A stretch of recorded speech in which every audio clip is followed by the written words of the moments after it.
자, 오늘 9월 모의수 강의는 다른 때도 이제 그 기출 있잖아요. 기출될 걸 제가 가늠해 드렸는데 오늘은 특히나 그 작품 갈래 같은 것들 어떻게 접근해야 하는가. 즉 문제의 양상을 보았을 때 이번 수능 때 어떤 양상의 문제가 나올 거라는 것까지 같이 짚어드릴게요.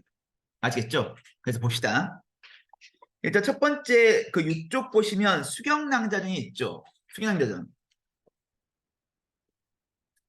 그다 6쪽에 보면 수경낭자전이 나오는데 나 문제 풀어봤거든요.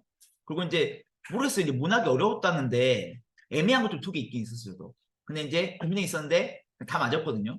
당연히 말했지만 다 맞았는데 제가 느낀 거로는 일단 고전 소설을 너무나 평이했어. 고전 소설은. 그러니까 만약 인물을 그렇죠. 진짜 좋은 질문이에요. 그러니까 지금 이제 제가 그 말 안 그래도 하려고 했는데 이제 저는 이제 고전 소설을 하도 이제 많이 익숙하게 이제 또 아는 작품도 했고 또 이제 그래서 그럴 수도 있겠다. 근데 이제 저는 웬만한 고전 소설 다 스토리를 알고 있으니까. 근데 여러분 입장에서 낯선 작품이면 이게 이제 명칭이 다양해지면요 힘들어요.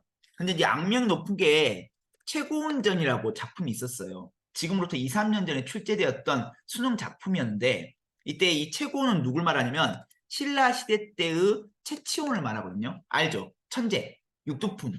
이 골품제의 제한 때문에 당나라 때는 당나라에서는 엄청 인정받았지만 우리나라에서 인정 못 받았던 비운의 지식인이 있거든요. 최치원.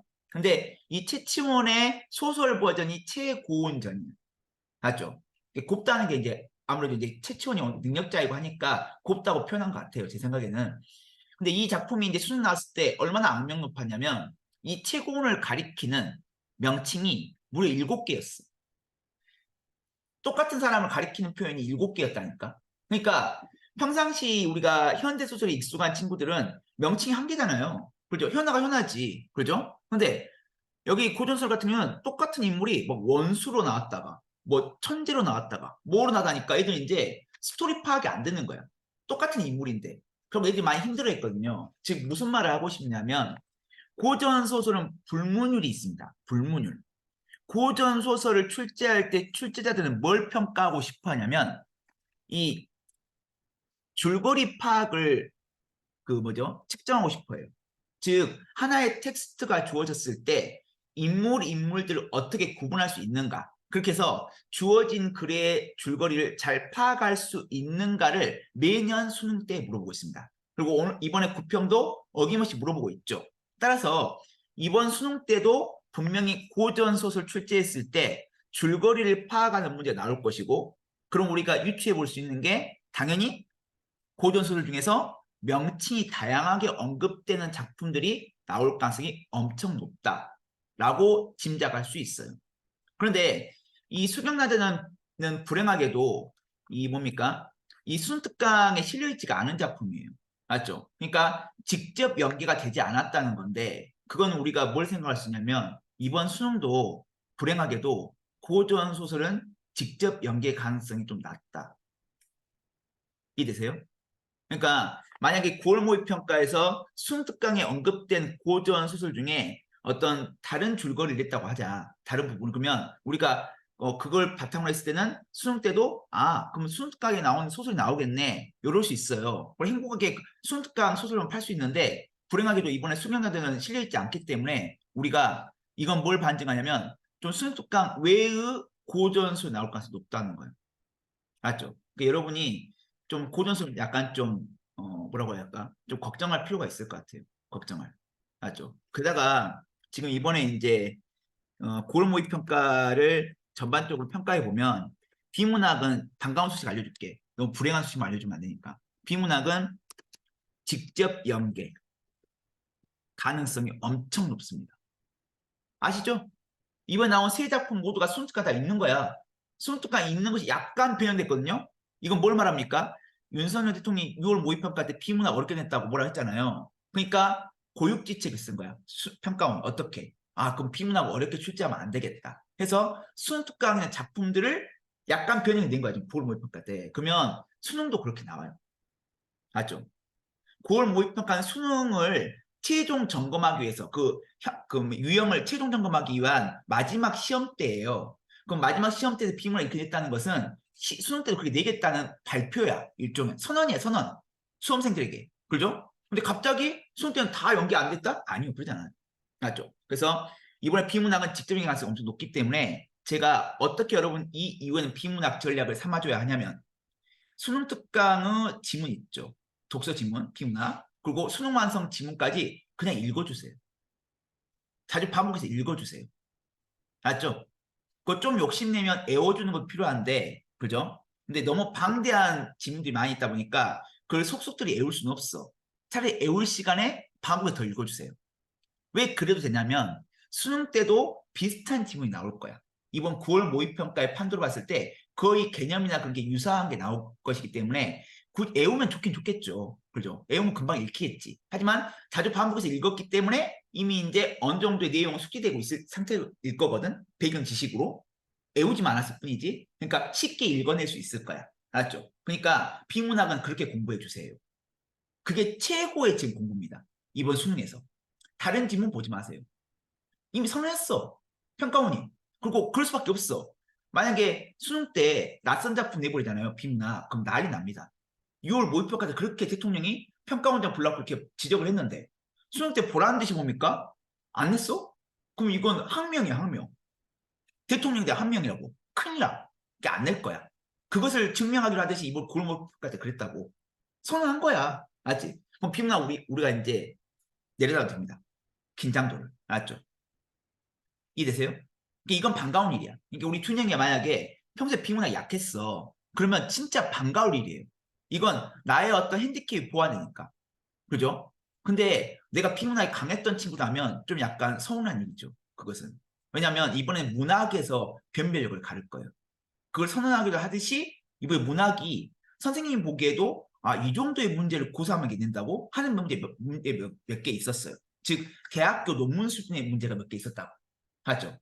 그래서 그건 문학에서 변별도를 가르겠다는 거야. 문학은 솔직히 작품만 보고는 있잖아. 난이도를 알 수가 없거든. 이해되세요? 비문학은 보여. 너무 어렵네 보이는데 문학은 전문가가 아니고서는요. 문학이 어렵게 나오는지 몰라요. 이게 평가원이 그렇게 고육지책을 쓴 거죠. 그래서 이번에 문학이 엄청 어렵게 나올 거예요. 그래서 고전소설 이번에 직접 연기 안 시켜버린 거예요.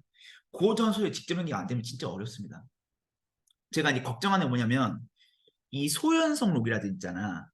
또는 그 복선 화음기라든지 복선 화음이라든지 몇 개의 인물 관계가 엄청 복잡한 작품이 있어요. 즉 가문 소설 이걸 가정 소설이라고 하기도 하는데 얘들은요 인물이 너무 많아요. 이해되세요? 꼭 스토리가 방대. 그래서 사실 작년에 출제될 가능성이 엄청 높은 작품 중에 1군이 가정소설 중에서 소현성록이었어. 이게 3대의 일대기거든, 3대. 할아버지, 아버지, 아들까지.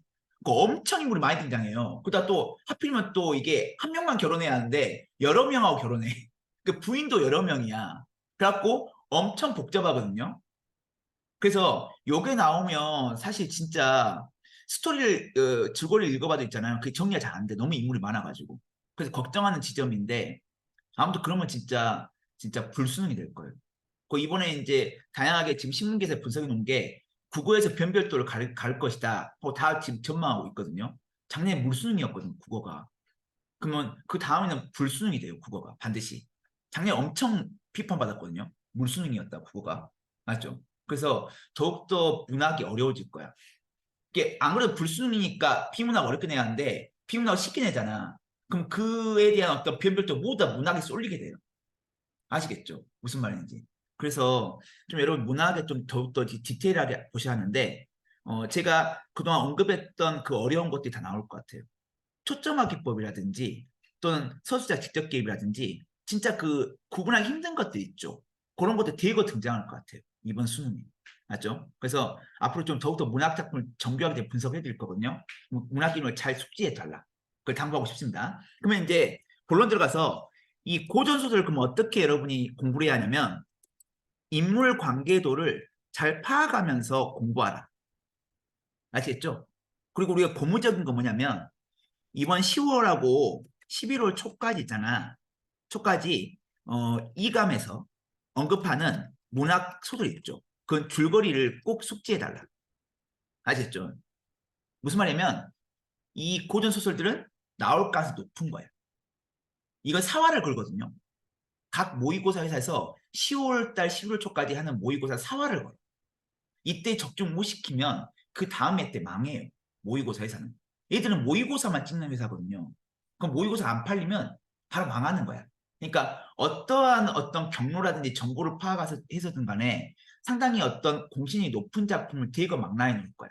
그래서 여러분이 일단 가장 소소하게는 앞으로 남은 기간 동안에 언급하는 그것도 선생님도 더욱더 강조하는 그 고전술 위주로 해서 줄거리 전체 줄거리를 파악해 주시고 그리고 좀 시간이 여유가 된다면 이제 제가 기존에 어떤 강의하면서 언급했던 것들 있죠. 그것까지 좀 줄거리 봐주시고 그리고 그 줄거리 봐줄 때 이왕이면 좀 인물이 많이 등장하는 것도 있죠. 제가 그래서 막 정리주문에 몇 개 있잖아. 그것들 위주로 좀 읽어달라는 거. 인물 관계가 단순한 것은요. 할 필요가 없어요. 이게 단적으로 말할게. 저번 주에 또 운영전 있잖아요. 요건 올해 출제 가능성 낮습니다. 운영전은요. 인물 관계도가 물론 이제 운영의 그 궁녀 있잖아. 여러 명 궁녀가 있어갖고 뭐 자란이라든지 뭐 이렇게 하고 쭉 있으니까 그게 좀 복잡할 수 있는데 다행인 거 뭐냐면 걔들은요 각각의 다루는 어떤 특징이 있지만 걔들 이야기 줄거리는 없어. 그게 뭐 자란의 어떤 이야기라든지 뭐 누구의 이야기라든지 그런 어떤 스토리가 없어. 그냥 그것이적으로 보니까 운영과 김미사의 비극적 사랑 이야기고 걔들 궁녀들은 단지 운영이 있잖아요. 운영이 변호해주거나 운영의 사랑을 도와주고 그런 역할만 하지 걔들 한 명 한 명이 어떤 스토리가 있는 게 아니거든. 그러니까 줄거리가 단순해. 그것은 인물관계도를 물어볼 수가 없어. 사실상. 맞죠? 운영 김진사 안평대군 왜 다 뭡니까? 운영이 친구들 끝. 맞죠? 물론 특도 있는데 하인 특 있는데 걔는 이제 빌런 끝. 없죠. 세상 간단해. 그럼 줄거리 물어볼 수가 없어 이 작품. 이게 운영 제껴야 돼. 이 대신 무슨 말인지. 그래 제끼다 보면 몇 작품 안 남을 거야. 그럼 그것도 여러분이 좀 줄거리 주구장창 읽어줘갖고 좀 파악해 놓고 있어라. 그래야지 수능 때 피 안 볼 거다. 요거 말해주고 싶어요. 맞죠? 자 봅시다. 그럼 이 수경난자는 이제 9월 모의평가 나왔으니까 안 나오겠죠. 수능에 안 나와요. 그죠? 근데 우리가 왜 이 작품을 공부하냐면 이번에 이제 문제 유형을 봤을 때 어떤 문제를 낼 것이다. 또 봐주셔야 하고요. 그죠? 그리고 또 엔드 뭡니까? 연서야? 이 작품을 어떻게 분석하는가. 그것도 보여줄게요. 자 보시면 이 수경난자는 줄거리는 그래요. 간단해요. 수경이가 이제 선녀예요. 선녀. 이게 이건 적각 모티프야. 그리고 모티프도 올해 출제될 것 같아. 모티프는 문학 분야에서 좀 약간 깊이 들어가는 거거든요. 그러다 보니까 나올 가능성이 높아. 게다가 일단 작년에 9월 모평에 어부 모티프가 나왔어. 그럼 꼭 작년 모의평가 나온 게 수능으로 이어지거든. 그 다음에. 그러죠. 그리고 다행인 거 뭡니까? 이번 9월 모의평가 때 모티프가 안 나왔어. 그러면 나와. 모티프가 9월 모의평가 나오면 안 나와. 작년처럼. 근데 안 나왔어. 그럼 나올 가능성이 높아졌다고. 그 모티프가 몇 년 동안 안 나왔어. 근데 나와야 하는 내용이에요. 맞죠? 그래서 정말 주목해야 하는데 이 작품 뭡니까? 적각 모티프. 즉 하늘 세계에 있는 사람이 유배온 거거든요. 여기 나오는 그 누굽니까? 이 성군하고 이 수경이가 천상계에 서로 연인이었어. 그래서 사랑을 했죠. 그러니까 옥황상제가 내쫓은 거였거든, 인간 세상에. 그래서 인간 세상에 지금 사랑하고 있거든, 지금 현재. 그 운명이니까. 그런 상황이거든요. 그래서 적각 모티브 체크 놓고. 그래갖고 왔는데 둘이 우여곡절 끝에 결혼했어요.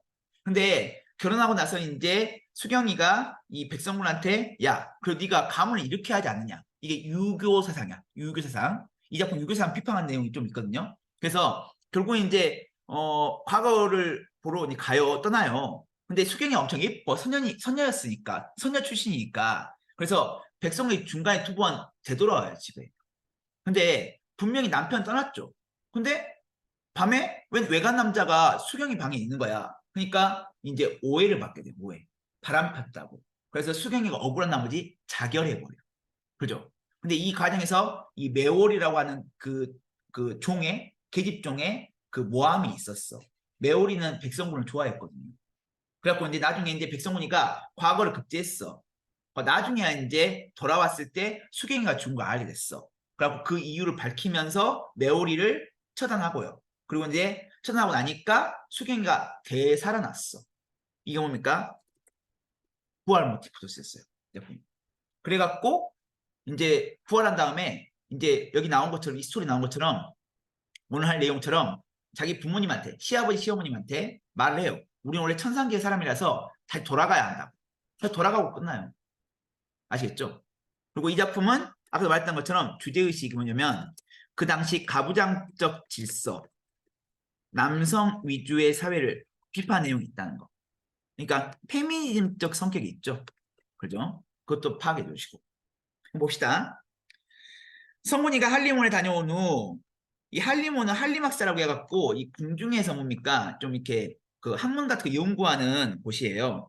편지 먼저 하는지라 노부기, 종이, 주야로 내려와서 상공. 이 상공이 누구냐면 백성군의 아빠야. 아빠. 그리고 수경의 시아버지야. 이런 걸 잘 정리하면서 읽어야 돼. 다유가. 한 장은 부모님께 한 장은 낭자에게 붙인 편지건을 부모님께 올린 편지 상공에 열어보니까 문안드립니다. 그 사이 부모님께서 편안하셨습니까? 하면서 안부를 물어보죠. 저는 부모님 덕분에 무탈합니다. 또한 천을 입어갖고 장원급도 했다고. 그래 한림학사 되었다고. 입조 도문은 이제 입조는 합격했다는 거고 도문은 이제 집에 돌아오겠다고. 집에 돌아올 것이니 일단은 금월 망일. 망일은 음력 15일이거든요. 음력 15일 날 이오니 잔치 준비해라. 이랬죠. 그 낭자에게 온 편지를 부인 정씨가 춘향이에게 주문했죠. 그럼 부인 정씨는 누구냐? 얘는 이제 백성군 엄마야. 그 시어머니죠. 수경에게는. 그리고 이때 춘향이는 뭐냐면 뒤에 단서가 나오지만 수경의 아이야. 아이. 그러니까 춘향이 주면서 이 편지는 네 어미에게 붙인 편지다 했죠. 그러니까 이걸 이제 통해서 우리 유추할 수 있겠죠. 네가 잘 간소리를 하니까 춘향이 그 편지를 받고 울면서 동춘이를 안고 그러니까 동춘이 이제 뒤에 나오겠지만 얘도 뭡니까? 아이야. 수경의 아이. 이게 정리하면서 읽어야 돼요. 인물 관계를.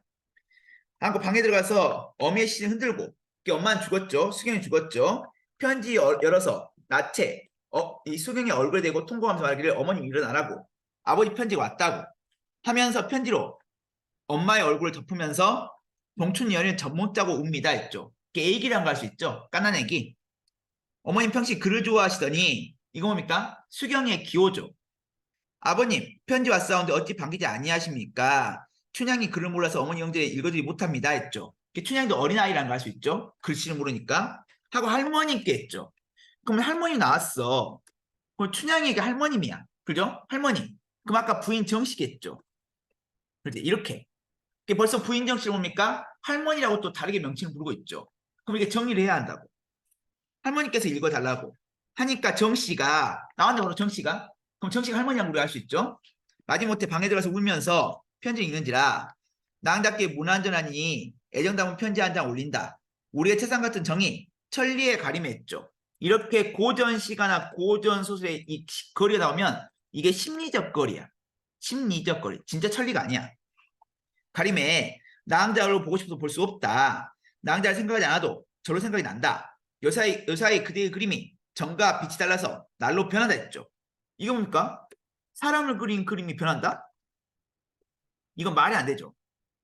그래서 이것은 비현실적 소재이고 이런 비현실적 소재는 제가 저번에 말했던 것처럼 기이성을 형성하죠. 기이성. 고전 소설의 고유 특징이죠. 그렇죠? 그리고 이때 그대의 그림이라는 소재의 의미. 물론 이번 모의고사에는 연서야 소재의 상징적 의미를 물어보는 문제 안 나왔어. 그럼 그거 어디 나왔냐? 문제 분석해 본 결과 다른 데 나왔어. 갈래. 시에서 시. 그럼 뭘 반증하냐면 준영아 이번 현대시를 공부할 때는 소재의 대립 양상 아까 나왔었죠? 그게 고난도 문제 중에 하나였거든 얘들아. 그 대학교급 문제였어. 소재의 양상 파악하는 건데 다행히 고전에서는 뭡니까? 안 나왔다는 거. 그것까지 읽어내야 합니다. 그러면 앞으로 여러분이 문학 작품을 분석할 때 현대문학의 소재의 의미를 더욱더 눈여겨보시라는 거. 맞죠? 거기서 문제를 내고 있으니까. 그래서 근데 여기 소재의 의미가 뭐냐면 인물의 상황을 예지해주는 역할이에요. 예지. 미리 알려주는 역할. 맞죠? 수경에게 뭔가 일이 있다. 그걸 알려주는 기능을 하는 거예요. 지금 그대 그림이. 무슨 병이 들었는지 몰라서 객창 등불 아래에서 수심으로 걱정하는 마음으로 잠들지 못하니까 답답하다. 낭자의 지극한 정성으로 이게 내조죠. 장원급제에서 이 몸이 영화롭게 명예롭게 내려가니 이게 이제 금이 환향이죠. 환향이고 이렇게 과거에 극제한 거 있죠. 이게 뭐냐면 배경 사상이 유교야. 근데 이 작품이 유교를 비판하고 있어요. 유교에서 무조건 남성은 성공해야 하고 여자는 내줘야 한다 그런 거거든요. 그 여자는 지조와 절개를 지켜야 한다는 거거든. 근데 여자는 지조와 절개를 지켜야 한다는 것 때문에 수경이 뭡니까? 결국 자살하죠. 그렇죠? 그리고 이 과거 급제해야 한다는 것 때문에 성군이는 뭡니까? 어쩔 수 없이 아내에게 떨어졌죠. 떨어져 나왔죠. 그래서 결국 아내가 비극적 죽음 맞이했잖아. 이게 그런 걸 작가님이 비판하고 있는 거야. 오케이? 그래서 옥체를 보존해라. 내가 반갑게 만나자. 이랬어. 정씨가 보기를 다음에 더욱 슬픈 마음을 지녀치 못하여 했죠. 이거 뭡니까? 이건 인물의 심리 직접 제시 하고 있죠. 슬프다 춘향아, 가련하다, 불쌍하다 동춘아, 너희 어미 잃고 어찌 살려고 하느냐. 중략 줄거리, 성군은 수경이 시아버지로부터 가문의 명예를 실추. 이거 뭡니까? 이게 배경이 유교 사상이야. 이게 가부장적 질서야. 집안의 가문을 지켜야 한다. 명예를 실추시키면 안 된다. 더럽게 하면 안 된다. 이런 것 때문에 뭡니까? 결국은 수경이가 자살하잖아요. 가문을 먹칠하지 않기 위해서. 그죠? 그런 오해를 받고 자기라는 것을 알게 된다. 그걸 비판하는 거야, 작가는. 이런 막 가문 중시하고 이런 것들. 수경은 장례 중에 부활해. 이게 부활 모티프죠. 집에 돌아온다. 이것도 이제 비현실적인 거죠. 상과 정치부인이 내달아서 낭자를 붙들고 통과하며 낭자 어디 갔다 왔느냐 하고 물어보니까 낭자 상공가, 이 상공이 아까도 말했지만 시아버지야. 정치부인에게 절하면서 첩은, 그 첩이 뭡니까? 낭자가 누굽니까? 수경이잖아. 그럼 수경을 또 첩이라고 부르잖아. 첩. 첩은 천상의제가 있으니 천명이 아닌 것이 없습니다 했죠. 즉 하늘의 명이 아닌 게 없대. 내가 이렇게 불행한 것은 하늘의 명이래. 즉 이게 뭡니까? 천명. 이게 운명론적 세계관, 결정론적 세계관, 도교적 숙명론이야. 알죠? 너무 한탄치 마라. 이게 운명이다 이거죠. 운명이다. 옥황상제님이 우리를 올라오라 하시니 천명 거스지 못하여 올라가려고 합니다. 그러자 상공부부가 더욱 처량한 심사를 측량치 못하러라 했죠. 이때 상공부인이 처량한 심사를 측량치 못하다. 즉 가능할 수 없을 정도로 많이 슬펐다 했죠. 이것도 인물심리 직접 제시고 낭자 백학선과 약주 한 병을 드리며 했죠. 이 백학선도 약주 한 병도 다 소재죠. 비현실 소재죠. 즉 부모의 장수를 유지하는 그죠? 수명을 오래 만드는 그런 소재잖아요. 그래서 이 백학선은 몸이 추우면 더운 바람이 나오니 천하 유명한 보비였고 약주는 기운 불편하거든 들어라 마셔라. 그 백학선과 약주는 백세 무양 즉 100년 동안 무양 건강하게 해줄 것이다. 그리고 부모님 돌아가실 때 연화궁의 세계로 모셔가겠다. 천상성관이 연화궁에 자주 다녀오니까 극락 연화궁을 오시면 반갑게 만나 배우겠다 했죠. 하면서 성군들어 우리 올라올 때가 급하였으니 빨리 하지 가고 올라가자. 이러는 거죠. 그래서 한 성군이가 부모 지정을 잊지 못해서 새로이 슬퍼하면서 성군과 낭자 부모를 위로하면서 나아가 엎드려 말하기를 소자 등은 세상 연분이 다하였기로 오늘 하지 갑니다 했죠. 자, 준영아 보세요. 문제 풀어보면서 혹시 막 그런 거 안 들었냐? 뭐, 선생님이 자꾸 강조하는 게 나왔네. 지금 뭐냐? 여기서 나오는 뭡니까? 연화궁 있죠. 그리고 천상 있죠. 이거랑 뭐가? 세상하고 정반대야. 어떻게 봤냐면 세상은요. 유교적 질서의 사회예요. 가문이 중요한 사회야. 근데 이런 사회에서 결국 수경이 어떻게 했습니까? 죽었죠. 희생당했죠. 그러면 수경이하고 이 백성군이 이 세상에 살 수 있어요, 없어요? 없죠. 그지? 남녀의 사랑을 방해하잖아요. 그래서 어디로 가는 거야? 천상계로. 이건 유교적 질서가 닿지 않는 사회야. 그래서 이런 어떤 세상을 등지기 위한 방법이 뭐였습니까? 해결 방법이 뭐 하는 거야? 세상을. 하직. 이게 현아야. 하직이라는 표현을 여러 번 써요. 하직. 뭡니까? 우리 올라올 때 급하였으니 하지가 올라갑니다. 그 다음 또 뭡니까? 세 줄 내려가면 오늘 하지가 옵니다. 하고 있나요? 하지가며 우리 세 번 나왔죠? 왜 작가는 강조하는 걸까요? 즉 지금 사회는 너무나 유교적 질서가 팽배해 있기 때문에 이런 세상을 바꿀 수는 없다. 그러니까 방법은 뭡니까? 그냥 다른 세계로 가는 것이다. 그래서 천상계로 A를 보내버린 거야. 그 문제가 중요한 몇 번이었어? 21번 문제였잖아. 즉 이게 무엇이가 늘상 말했던 이게 문학적 공간 문제야. 소름 돋는 거 얘기해 줄까? 내가 이번에 문학 문제를 분석한 결과 다유야 문학적 공간을 물어보는 문제가 몇 문제 출제됐는 줄 아세요? 세 문제 출제됐습니다. 세 문제. 그건 뭘 말하는 거야, 지은아? 이번 수능 때 문학적 공간 문제 반드시 물어보겠다는 겁니다. 참고로 21번 같은 문제 논문에 나와 있는 내용이에요. 논문. 수경난자 논문. 맞죠? 즉 뭘 말하는 거야? 이번 문학대 변별도를 높이기 위해서 대학교 논문 수준의 내용을 끌어와서 그걸 통해서 뭡니까? 여러분 분석하게끔 하겠다는 거야. 맞죠? 그래서 문학적 공간에 대한 문제니까 앞으로 남은 기간 동안 연서야 이 작품에 있는 문학적 공간의 의미를 최대한 분석하는 걸 훈련을 많이 해라. 내가 알려준 게 외우지 말고. 맞죠? 그럼 케바케잖아. 그게 안 돼. 여러분 실력이 안 돼.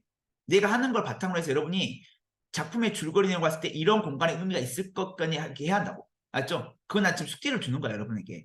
맞죠? 분석해 주는 거야. 그리고 가요. 그래서 이제 본인이 평안하십시오 하고서 청사대 한 쌍을 몰아서 하리온 동춘을 나에 춘향이 안고 결국 구름에 쌓여서 올라갔다고 했어. 그리고 상공부보도 뭡니까? 결국 이제 올라간 후로 망연, 멍하게 있다가 세간 다 나눠주고 이것도 의미가 있다 했죠? 세간은 살림살이야. 그럼 이 살림살이다 뭡니까? 다 가문입니다. 가문. 우리 가문. 그죠? 우리 가문의 살림이잖아. 근데 그걸 다 나눠줘 버렸다 뭡니까? 가문이 와해됐다는 거죠. 가문이 이제 유지가 안 되는 거죠. 그래서 세속적 질서인 뭐 가문 중시가 쓸데없다, 허무한 것임을 뭡니까? 표현하고 있죠. 그러니까 결국 이 상공부도 뭡니까? 아 이런 가문을 지키고 명예를 어쩌고저쩌고 하는 게 있잖아. 다 헛되고 나고 다 나눠주고 그냥 승천했대. 맞죠? 그리고 다 갔대 얘들로. 별세, 승천. 그 문제 21번 문제예요. 그래서 이제 여러분이 이제 고전수련에 뭘 파악을 하고 인물관계의 줄거리 무조건 시험 위는 나오고 있습니다. 그리고 두 번째 뭡니까? 문학적 공간 문제. 그런데 여기 보시면 18번부터 20번까지 봤을 때 뭡니까? 이 소재를 물어보는 문제는 안 나왔어요. 그건 불어 있어. 불어 그런 거야. 불어. 맞죠? 그래서 고전수련 소재를 물어보지 않겠구나. 이렇게 여러분이 해도 됩니다. 맞죠? 이게 출제 유형이니까. 그 다음에 여러분 보시면 이제 박영래 김용래 나왔죠. 저는 이번에 이현대 시인도 있잖아요. 지은아 반가웠어. 왠줄 알아? 했나요? 만약 이번 고을무평 때 서정주가 나오거나 박재삼이 나오거나 또는 청록파 시인이 나오거나 모현 시인이 나왔으면 나는 땅을 치고 통탄했을 거야. 왜? 올해 시험 나올까지 높은 작가들이 다 나와버렸으니까. 일부 나와버렸으니까. 그렇지? 작년에 그 경험했거든 제가. 박일로를 1년 내내 몰고 있다가 박일로가 고을무평에 딱 나왔어. 닥쳤던 게 지붕 쳐다보는 겨. 그래서 제가 바로 보면 김두견을 갔잖아요. 원래 2순위였어 김두견이가. 근데 1순위 되고 김두견 나왔어요 지수정가. 그런 식이에요. 그죠? 그러면 이번 9월 모평 때 여러분 다시 보시면 고름부터 보면 알겠죠. 이따 뒤에 보면 알겠지만 뭐가 나왔습니까? 정철 성산묘가 나왔어요. 그럼 이따 얘기해 줄게요. 그래서 이제 현대시부터 보면 이 박용래하고 김영래 나온 거에서 김영래 여러분 기억나실까요? 제 강의를 열심히 들었다면 김영란도 제가 고른했던 거 기억나실 겁니다. 근데 순위가 상당히 낮았죠. 언급은 제가 했어요. 필기농 보면. 왜냐하면 김영란은요. 독보적 세계를 갖고 있어. 어떤 세계? 시문학파. 시문학파는 뭘 추구한다고 했어요? 제가 그때. 한 번 내가 설명했는데 김영란? 순수문학. 그 사회 비판이 없어. 맞죠? 그래서 이 작가는요. 운율을 중시하는 작가고요. 또 시어 있죠. 시어를 중시하는 작가야. 그니까 얘들아 이 김용래 작품에는 주석이 몇 개 달려있어요? 어휘 주석이? 무려 3개 달려있어. 참고로 요즘 수능 추세는요. 주석을 잘 안 달고 있습니다. 알죠? 주석 달 거리를 별로 안 내요. 왜냐하면 그것은 뭘 의미하냐면 그 수험생들의 올바른 사고능을 테스트하는 게 아니라 자칫 잘못하면 이 어려운 어휘가 많이 있는 작품을 통해 갖고 뭡니까? 우리가 그 어휘력 테스트가 돼버렸어요. 심지어. 그래서 요즘엔 주석을 잘 안 내는 추세인데 그럼에도 불구하고 김영랑은 주석을 많이 달 수밖에 없어. 왜? 김영랑은 시를 갈고 닦고 시 자체를 아름답게 만들려고 하다 보니까 자기가 만든 시어가 많이 있어. 새로 시를 만들었어 많이. 그리고 방언 같은 걸 많이 사용하다 보니까 주석이 안 달렸으면 시가 해석이 안 돼요. 그죠? 근데 김영랑이 근데 이번에 그런 목표에 나왔으니까 수능에는 안 나오겠죠, 당연히. 그죠? 그러니까 김영랑이 일단 제외된 거야. 시상 말하면. 그럼에도 불구하고 그런 목표에 나온 이유는 뭡니까? 김영랑이 그만큼 독보적 세계를 갖고 있는 작가였어. 그래 나온 거야. 맞죠? 그 박명호 작가 같은 경우는 얘도 에피소드가 있어요. 박연의 워루는 얘들아 예전에 수능에 나왔어.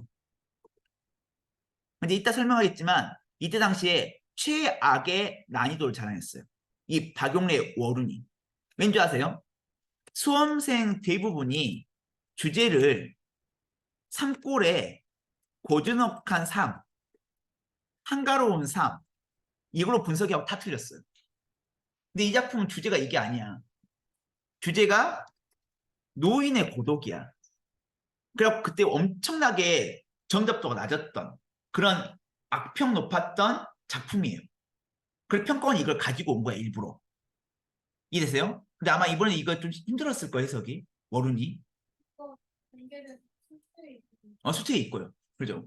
수특이 연계 작품이라고. 그래서 이걸 뭘 말하냐면 이제 박근혜 워룬 같은 경우는 지금 연계가 돼 있죠. 그래서 현대시에서는 이번에 연계를 시키겠다는 거야. 근데 그건 어찌 보면 다행일 수도 있어요. 왜냐면 현대시는 여러분 그동안 연계가 안 됐었어. 잘. 근데 이제 연계를 시키는 걸 통해서 우리가 이 현대시를 공부할 때는 수능특강에 있는 거론된 작가들을 몇 명이 살펴봐야 하는데 수능특강에 제가 반가워하는 인물이 있죠. 1순위 서정주가 있습니다. 맞죠? 그래서 더욱더 제가 언급했던 작가들이 이번에 대거 수능특강 지금 다 실려 있거든요. 이게 그 작가들이 살아있는 거야. 그래서 그 작가들의 그 작품 경향을 잘 파괴. 작품을 공부하면 안 돼요. 어제 그 작품 안 나옵니다. 맞죠?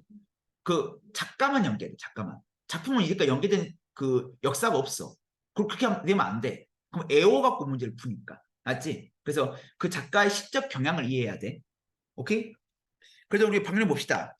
왜 작품 분석하냐면 현대시를 어떻게 분석하는 줄 알아야 하니까. 그죠? 보시면 일단 박윤의 월운이죠. 월운 달물인데 이 달무리가 뭡니까? 이 그리움을 시각적으로 형상화해요. 이 월운이 달무리인데 이 달무리가 왜 지냐면 눈이 있잖아. 눈이 습기가 차게 되면 달빛이 번져 보여요. 이게 달무리거든요. 이게 안습이 안습.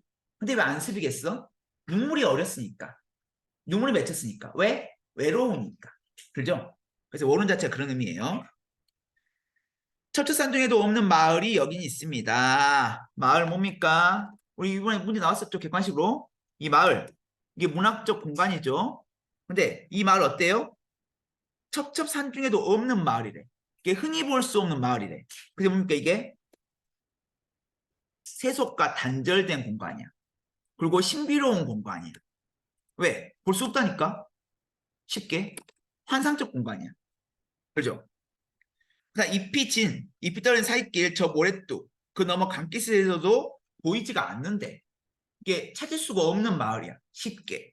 게다가 허방다리, 함정을 드러내면 그때서야 보이는 마을이야. 그러니까 이게 가려져 있어. 심지어는. 근데 더욱더 이 마을은 세속과 완전히 단절된 공간이고 사람이 쉽게 찾아갈 수 없는 공간이야. 맞죠? 완전히 단절된 공간이에요, 지금. 그래서 문화적 공간의 의미가 또 나왔죠? 그 거슬린다. 비읍니다. 경어체, 구어체. 경어체니까 여성적 어조 친검형성, 구어체니까 생동감, 현장감, 말을 거는 어투. 맞죠? 갱속 같은 마을. 자, 갱속 뭡니까? 탄광이에요, 탄광, 갱이. 그러니까 엄청 어두운 마을이죠. 어두운 마을. 그래서 이 어두운 마을 통해서 뭡니까? 우리가 이곳이 뭔가 좀 약간 부정적 공간이라고 할 수 있죠. 외로움의 공간이거든. 근데 여기서 얘들아, 또 하나 특혜줄게. 마을. 명사형 종결이죠. 마을 했으니까. 이런 명사형 종결하면서 어떤 효과가 있냐면 감동과 여운, 그 다음에 시상을 지배하는 효과가 있어. 왜냐면 계속 이어질 것 같은. 느낌이 드는 거죠. 그렇게 모아지는 거야, 이렇게. 풀어지지 않고. 왜? 서술어가 없으니까. 맞죠? 꼴깍. 여기는 뭐 부사어 문제 나왔었죠, 이번에. 근데 왜 부사어가 나오냐면 박용래 작가나 김영랑 작가나 시어를 탁월하게 쓴 작가들이에요. 그게 나온 거야. 꼴깍. 꼴깍 뭡니까? 깨꼬닥. 뭐 이런 거잖아요. 근데 해가 금방 넘어갔다는 의미야. 해가 금방 넘어갔다는 겁니까? 계절적 배경이 겨울이야. 꼴깍. 해가 노릇꼬리 애가 그 노릇꼬리 짧거든요. 엄청 짧은 애니까 겨울이죠. 지면 집집마다 봉당에 이 마당에 불을 켜지요. 콩깍지처럼 후미진 외딴 집이래. 그럼 외딴 집이니까 뭡니까? 이것도 문학적 공간이죠. 외로움의 공간이죠. 그리고 외로움을 시각적으로 형상화했죠. 어떻게? 혼자 동떨어진 집이야. 그러니까 마을도 쉽게 못 발견할 수 있는 마을인데 거기다 이 마을에 있는 집마저 뭡니까? 외딴 곳이야. 이게 점점 더 후미진 곳이고 진짜 고립된 곳이고 단절된 공간이죠. 그런 외딴 집에도 불빛은 앉아서 이슥토록 밤이 깊도록 창문은 무각빛입니다. 이게 불빛이거든요. 그럼 왜 밤 늦도록 이렇게 불을 밝혀놨겠어? 외로우니까. 쉽게 불 끄고 못 잠드는 거죠. 그리움 때문에. 긴 밤입니다. 긴 시적 오용이죠. 그럼 왜 밤을 길다고 표현했을까 일부러? 외로움이 끊없이 이어지니까. 외로운 심화. 그죠? 그럼 밤은 문학적 시간이죠? 어떤 시간입니까? 외로움의 시간이야. 고독의 시간이야. 긴 밤이다. 외딴이 노인은 드디어 등장했네요. 주인공이. 홀로. 자, 홀로. 이게 뭡니까? 부사잖아. 외로움을 강조하고 있어. 홀로. 잠이 깨요. 그것도 외딴 집에서. 출첵 나머지 무를 깎기도 하고 고구마를 깎다가 그러면 진짜 배고프니까 무랑 고구마 깎았을까 얘들아? 솔직히 아니죠. 외로움 달래는 행위죠. 그죠? 무튼 바람도 없는데 시나브로 풀려 내리는 집단 집 오라기의 설레임을 듣습니다. 왜 지푸라기 소리가 설레일까요? 그 당시 신발은 집신이었거든. 집. 그러니까 뭡니까? 이 지푸라기가 풀리는 소리가 뭡니까? 집신 소리하고 비슷하니까 지금 누군가 오지 않을까 하면 설레고 있는 거야. 여기는 집 오라기의 설렘은 어떤 설렘입니까? 누군가 날 찾아오지 않을까 하는 설렘을 듣고 있다는 거야. 그것도 어떻게 들어? 귀를 모으고 들어요. 온갖 정신을 귀에 집중해 듣고 있다고. 그만큼 뭡니까? 외로움이 크다 이거죠. 후루루루 처마기새 날에 묻는 이름 모를 새. 이 깃은 둥지거든요. 처마 밑에 둥지에 이름 모르는 새가 있고요. 그런 새들의 옹기를 생각한대. 진짜 새들의 옹기를 생각할까요? 아니요. 새들의 옹기와도 같은 사람들의 따뜻한 옹기를 생각한다고. 즉 사람들을 그리워한다고. 숨을 쥐고 생각하죠.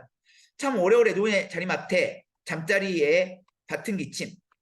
소리도 없을 양이면 벽 속에서 이제 겨울 귀뚜라미가 울기 시작한대. 근데 진짜 겨울 귀뚜라미 우는 거야.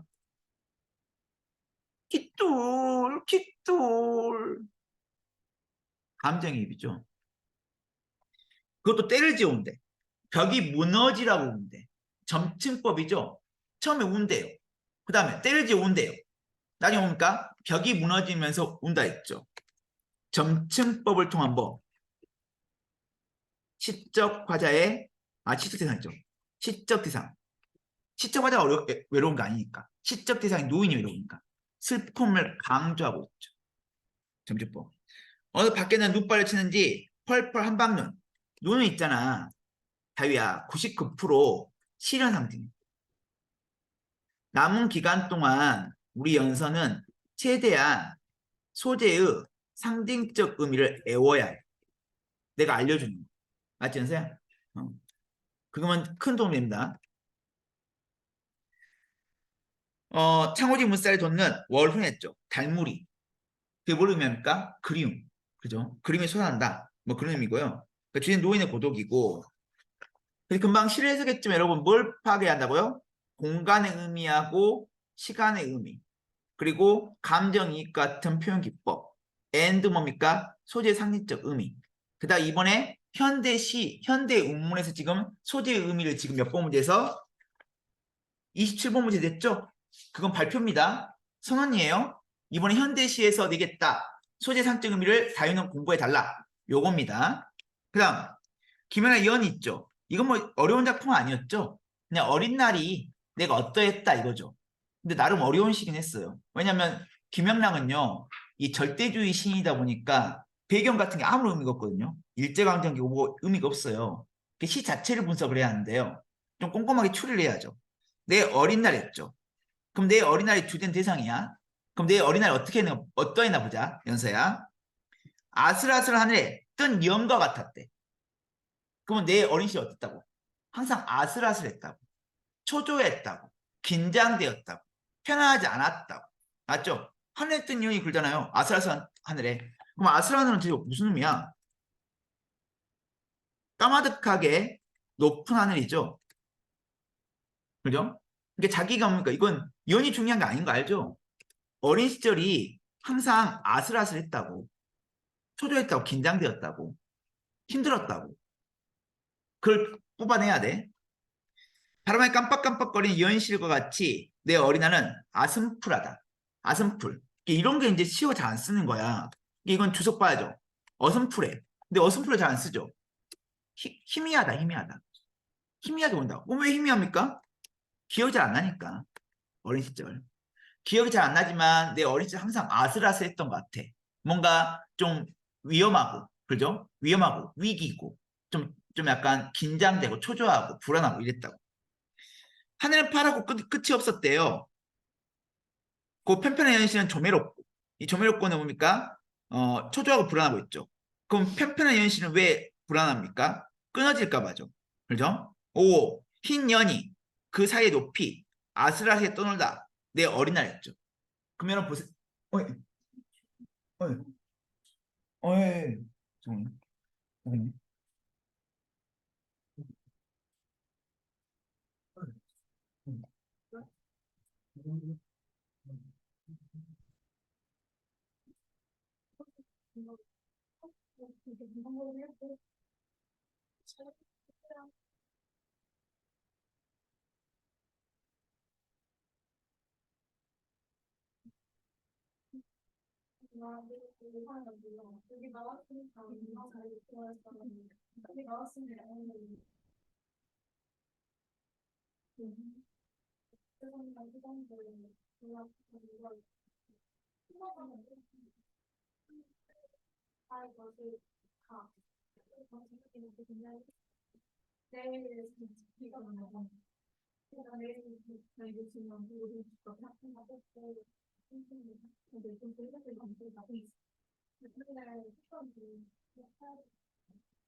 네, 아무튼 그 아슬아슬 하나 있죠. 근데 내 어린 날은 아슬아슬해요. 그죠? 근데 거기서 뭡니까? 하늘은 파랗죠. 그러기 위해서. 그럼 하늘은 파랗다는 걸 의미합니까? 내 아슬한 어린 시절과 대조되죠. 그러니까 이게 그 유명한 인간과 자연 대조 메커니즘이 쓰인 거죠. 그죠? 그래서 이제 여러분 그렇게 파악할 수 있겠고, 항상 자연은 있잖아요. 자연은 두 가지 양상을 보입니다. 첫 번째는 뭐냐면 이게 대조를 해갖고 더욱더 인물의 상황을 강조하는 의미를 쓰이고요. 두 번째는 이 조응이라고 해요. 조응. 이거 뭐냐면 자연과 인간의 상황을 비슷하게 표현해갖고 이것도 뭡니까? 또 어떤 인물의 상황을 강조하는 양상으로 쓰여요. 그러니까 대조해갖고 이 차이를 통해갖고 더욱더 강조하는 경우가 있고, 우리 춘향이 슬프지? 근데 기러기도 울고 있고 뭐도 이러고 뭐도 이러고 하늘도 어둡고 이렇게 하고 또 이런 어떤 자연도 비슷하게 표현함으로써 또 인물의 상황을 또 드러내는 표현도 있고, 이게 두 가지 양상을 보여요. 그래서 이것도 이제 예전에 나온 적이 있거든요. 보기에다 이렇게 해서 이 자연은 보통 문학작품에서 두 가지 양상을 보인다 해갖고 조음과 대조로 나온 적이 있어요. 맞죠? 그 체크해 놓고. 그래서 아무튼 어린 시절이 항상 하늘은 파랗고 아름답지만 내 어린아이는 항상 아슬아슬하고 뭔가 불안하고 초조하고 긴장되고 이랬다는 거예요. 바람이 일어서 결국 끊어지던 날, 뭐가? 연실이 끊어져 버렸죠. 엄마 아빠 부르고 울다가 희끗희끗한 실라치 실끝이 너무나 서러워서. 왜 희끗희끗한 실라치 서럽습니까? 끊어져갖고 그 실끝만 보이는 거야. 희끄무레하게 희끗희끗 멀리 날아가갖고 보일랑 말라게 그걸 표현한 거죠. 그게 너무나 서러워서 했죠. 결국 아침 저녁 나무 밑에서 울다 했죠. 결국 이건 날아가 버렸죠. 오 내 어린 날 하얀 옷을 입고 했죠. 그리고 외롭게 자랐다 하얀 넋을 안고. 드디어 나왔네. 그동안에 뭡니까? 간접적으로 뭡니까? 연이 아슬아슬 하늘에 떠 있다. 뭐 그런 식으로 표현했잖아요. 근데 드디어 직접적으로 뭡니까? 사형 가사야 내 어린 날은 하얀 옷을 입었는데 외롭게 자랐다. 그리고 하얀 넋을 담고서 하얀 영혼을 담고서 했죠. 그러면 여기서 중요한 게 뭐냐면 제가 또 늘상 수없이 강조한 게 있잖아요. 하얀색 뭡니까? 내가 색깔 엄청 강조해. 색깔, 색채의 상징성. 하얀색 뭡니까? 순수, 슬픔, 이별, 나약함이잖아. 여기서 뭘 의미를 쓰였어? 유독 강조했잖아, 하얀색을. 왜 그랬겠어? 슬픔을 강조하려고 그런 거야. 그러니까 색채와 상징성은 그래서 중요하다니까, 얘들아. 이 작품은 색채어를 사용해서 시적 화자의 슬픔을 강조하고 있다. 이렇게 답지에 나온다고요. 그럼 맞다고 해야 한다고. 맞죠? 그러면 이제 푸른 색깔 있죠? 푸른 색깔. 참고로 푸른 색깔도 진짜 많이 시에 나오거든요. 꿈, 희망, 이상, 비전, 자유, 생명력. 이걸 상징한다고. 알죠? 보랏빛. 뭘 상징해요? 죽음을 상징한다고. 환상성을 상징한다고. 알죠? 푸른색. 아니, 그다음에 녹색. 이건 생명력. 이렇게 각자 색깔마다 상징성이 있어요. 뭐 붉은색 열정이라든지 뭐 그런 것들, 치열함, 맞죠? 끈기, 뭐 이런 상징한다듯이. 이런 색채어가 또 문화작품에서 엄청 중요하거든요. 이걸 또 체크해야 한다고. 맞지? 조마조마. 뭐가 조마조마해요? 내 어린 날이 조마조마하고 길가에 붉은 발자국, 자국자국마다 항상 눈물이 고여 있었다 했죠. 그럼 하얀색과 붉은색 나왔죠? 이 작품은 색채 대비도 쓰였다는 거예요. 그죠? 이게 항상 붉은 발자국 했는데 이 붉은 발자국은 어떤 말이겠어요? 눈물이 고였다는 걸 통해 갖고 이 붉은 발자국 때문에 눈물이 고였던 거잖아. 그럼 이때 붉은 발자국은 뭡니까? 발자국은 내 어떤 그 인생의 흔적이죠. 그러면 내 인생이 붉은 발자국은 뭡니까? 항상 나의 삶은 붉은 피, 그죠? 고난 이런 삶이었다고. 그리고 그 흔적마다 뭡니까? 항상 눈물이 어려 있었다고. 그럴 수밖에 없죠. 김영란 작가는 일제강점기 시인이잖아요. 그죠? 근데 근다고 해서 얘들아, 이 붉은 발자국을 일제의 어떤 탄압이 그런 생각 절대 안 돼. 김영란 씨의 불문율은 뭡니까? 얘는 신문학파이기 때문에 절대 시대상과 연결시키면 안 돼요. 그 순간 싹 다 틀립니다. 맞죠? 그래서 그렇게 정리하시면 될 것 같고, 그 다음에 다 해보면 서형부에 문의단계 나와있죠. 문의단계. 자, 이 문의단계는 이 기라는 갈래를 여러분이 아셔야겠죠. 이번 수능 포맷도 이렇게 나올 거란 거죠. 현대시에다가 이 수필 하나 연결시켜 갖고, 그것도 고전 수필이죠. 이걸 연결시켜 내겠다는 거야. 이게 우리 자연스러운 어떤 포맷이 이거였죠. 고전 시가에다가 고전 수필을 연결하는 그거였는데 어쩌겠다고. 우리는 이번 수능에 현대시하고 고전 수필을 연계해서 시험을 내겠다고. 그죠? 그럼 이렇게 형태로 여러분 또 접근을 해야 하는데, 이 문의단계는 뭡니까? 기가 한문수필의 한 종류예요. 한문수필. 그리고 기는요, 설과 다르게 사물을 통한 깨달음을 전달해. 참고로 설은요, 경험을 통한 깨달음이거든요. 그러니까 문의단기라는 수필을 딱 접하는 순간 여러분은 수능에서 이 작품은 어떤 깨달음을 전달해 주는가를 분석해야지, 준영아 뜬금없이 수필인데 이 작품의 정서는 어떨까? 그러면 안 돼요. 여기 수필에 쓰인 소재의 상징은 어떨까? 그러면 안 돼. 왜? 수필은 1순위가 이 작품이 대체 어떤 깨달음을 인간들에게 전달하고 있는가를 분석해야 하니까. 맞죠? 그럼 어떤 깨달음을 봅시다. 이 문의당했으니까 뭡니까? 당으로 끝나면 집이거든요. 집. 그래서 문의당이라는 집에 관련된 깨달음이야. 그럼 문의가 뭐냐면 물결문이야. 맞죠? 이게 물결문이 집이야. 물결문이 집. 그럼 이 물결문이 집에 어떤 깨달음이 있는가 봅시다. 미스포하면 그거죠. 결국 우리가 지금 육지에 있어도 바닷가에 있는 것과 다름없다고. 왜? 우리가 이 지금 아시아 대륙에 있잖아요. 아시아 대륙. 그러면 바다로 둘러싸여 있잖아. 대륙도. 이게 우리가 섬에 살고 있는 거나 진배 없다고. 물가에 사는 것과 진배 없다고. 근데 우리는 그런 생각 합니까? 안 하죠. 섬에 있는 사람과 우리 대륙에 있는, 육지에 있는 사람과 서로 다르다고 생각하죠. 작가는 그걸 지적해요. 그런 고정관념. 우리도 생각해보면 이 대륙, 바다에 둘러싸인 대륙이니까 큰 섬에 살고 있는 거다. 그러니까 섬에 있는 사람과 다를 바가 없다, 삶이. 근데 너는 왜 그렇게 구분하면서 살려고 하느냐? 그죠? 그러면서 절대주의적 사고관을 비판하거든요. 이 작품은 깨달음이 뭡니까? 상대주의적 사고관이야. 상대주의적. 우리는 항상 뭘 절대적으로 믿잖아요. A는 A다라고 생각하잖아. B는 B다. 근데 우리는 절대 이런 생각 안 하잖아요. A가 B일 수 있고 B는 A일 수 있다는 생각 안 하잖아, 잘. 서로 구분짓죠. 선을 긋죠. 근데 그거 하지 말라는 게 문희단기의 깨달음입니다. 맞죠? 봅시다. 신위가 자기 집 이름을 문희다로 하고 나에게 편지를 보내서 말했어. 내 천성이 물을 좋아하는데 조성 아니라고 볼만한 셈이나 못이 없어. 연못이 없어. 그래서 물 보는 법을 쓸 수가 없었거든. 근데 천하의 지도를 보고 깨우친 점이 있대. 천하의 지도가 뭡니까? 깨달음의 매개체죠. 아, 내가 지도 보니까 나도 섬에 살고 있었네. 이걸 깨달았다고.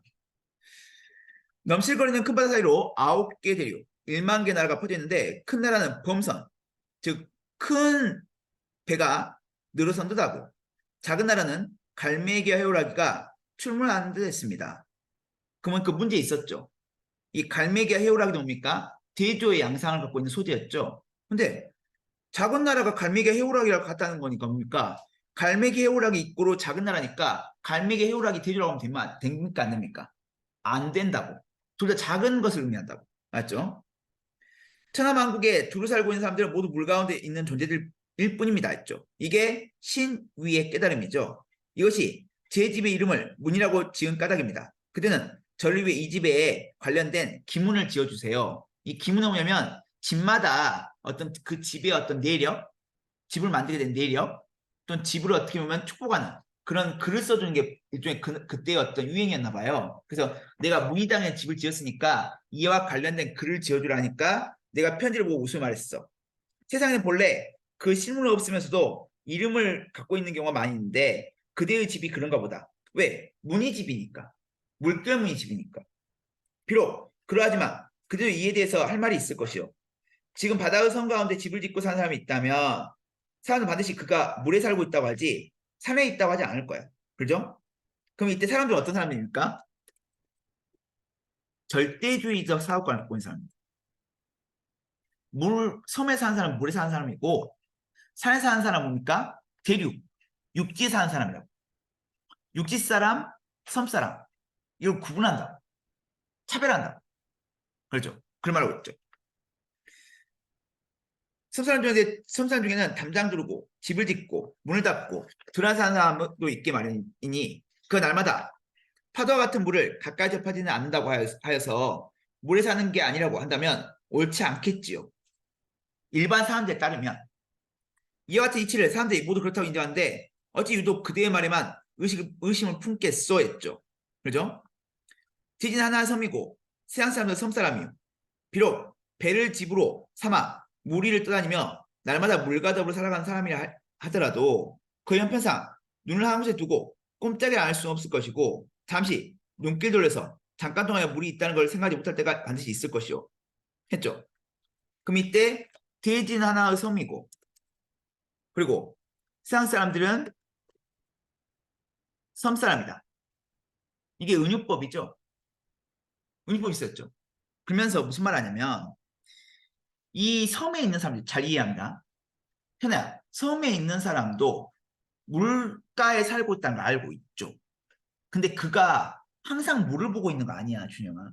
그러면 문득 자기가 집 안에 틀어박혀갖고 있을 때는 물가에 산다는 것을 가끔 잊어버릴까, 잊어버리지 않을까? 잊어버릴 때가 있겠죠. 그죠? 그럼 그것은 천리 밖에 있는 육지 한가운데 살고 있는 사람과 다를까, 같을까? 순간, 같아지죠. 자기도 물가에 살고 있다는 것을 물을 보고서 딱 생각하지 않으면 잠시 잊게 되잖아. 그러면 천리 밖에 있는, 즉 육지 한가운데 사는 사람과 똑같죠, 생각이. 봐봐. 연소 지금 나를 보면서 옵니까? 또는 신대집으로 보면서 우리가 물가에 살고 있다 생각 안 하잖아요. 그죠? 그럼 그런 우리하고 섬에 있을지라도 방에 틀어박혀 갖고 물을 보지 않고 그냥 방에서 뭔가 책을 읽거나 그런 사람도 옵니까?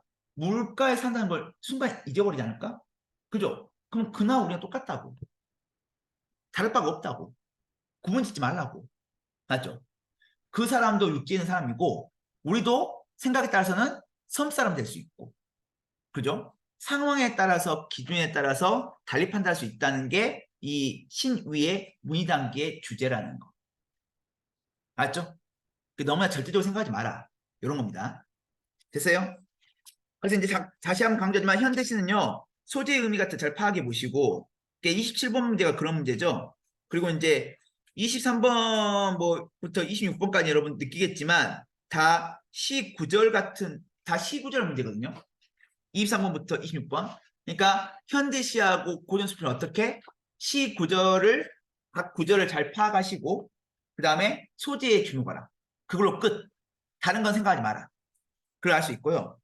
그 다음에 이제 여러분 양규자의 원미동 신했죠. 그러면 현대 소설에 대해서 또 출제경을 분석해 드릴게요. 이번에 양귀자 씨가 나왔던 거 뭐냐면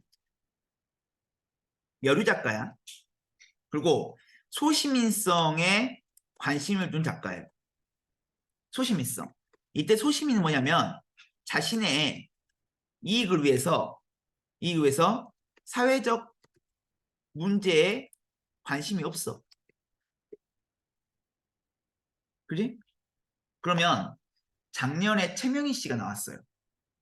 그 재작년에 윤은리 나왔어.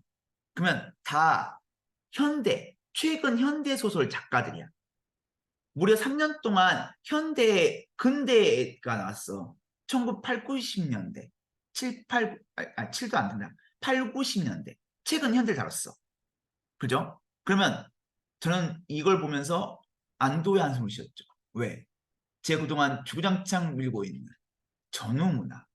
전후문학이 안 나왔어요. 그건 뭡니까? 이번 수능에 전후문학이 나올 가능성이 높다. 살아있다. 를 알 수 있죠. 그죠? 현대소설은 이걸 갖고는 분석이 안 돼. 왜냐면 현대소설은 양상이 너무 다양하거든요. 다양해가지고 아까 고전 시가나 현대 시처럼 얘가 나왔으니까 얘는 안 나오고 얘는 나올 거다. 이런 접근이 불가능해요. 소설은. 그나마 뭡니까? 그동안에 우리가 계속 추구하고 있던 그 테마가 안 나왔다는 것에서 우리가 그 테마가 더욱더 이번 수에 나올 가능성이 높다. 이 정도까지는 분석 가능해요. 아시겠죠? 근다고 얘들아, 일제강점기 현대수에 나오지 않아. 왜? 일제강점기 이미 현대시에서 많이 나왔어요. 최근에. 그러면 시에 나왔으니까 소설 낸다? 아니, 그건 안 되지. 전후문학은 너무 오랫동안 나왔어. 너무 오래. 맞죠? 그래서 전후문학으로 지금 이감을 좀 잡고 있어요. 방향성을. 그건 저도 동의합니다. 나와야 할 때가 됐어요. 특히 지금 북한이 지금 그러고 있잖아요. 북한과 우리 남한이 지금 사이가 안 좋잖아. 이럴 때는 우리 수험생들에게, 미래의 세대들에게 뭘? 이데올로기의 문제를 환기시켜야 돼. 환기. 그래 여러분이 관심 갖고 통일에 대해서 생각할 거 아닙니까? 맞아, 우리는 분단된 민족이었지. 요거 아닙니까? 그 수능의 의미가 있어요. 출제진이 할 말이 있어요. 대통령한테. 아니 요즘 우리 북한과 사이가 안 좋지 않냐. 그러니까 미래의 수험생들, 세대들에게 뭡니까? 사회인들에게 이런 어떤 전후문학을 통해 갖고 우리 분단의 현실을 환기시킬 필요가 있다. 딱 좋잖아. 나올 것 같습니다. 아시겠죠? 그래서 주목하셔야 합니다. 그러면 이거 작품을 또 왜 분석하냐면 현대소를 읽는 또 요령 알려주려고. 그것만 의미가 있습니다. 보시면요. 자, 몽다 씨가 나이가 27이라니까 나보다 20살이나 많지만 했죠? 그러면 나는 7살인 갈 수 있죠. 자, 여기서 제가 한번 해줬나? 자, 어린 서술자. 자, 현대 문학에서는 연서야. 이번에 문제를 분석한 결과 수능에서 어떤 문제 낼 것이다. 10점. 그런데 10점 갖고 한 거 주구장창 한 거 알지? 현아야? 우리 10점 문제 못 나온다고 했어. 표점은 기뻐. 인물 시점. 제한된 전지적 작가 시점 다 똑같은 말이잖아. 9월 모의평가에서 어린 서술자 지금 내고 있잖아요. 시점. 그럼 수능에도 시점 낼 거 아닙니까? 그 시점 뭐 나오겠어요? 인생 주인공 시점 나올까? 주인 작가 시점 나올까? 그 쉬운 거? 요거 나와야죠. 나온다니까요. 나쁜 엄청 떠니까. 그래서 그것도 파악할 수 있어요. 이번 9월 모의평가를 분석했을 때.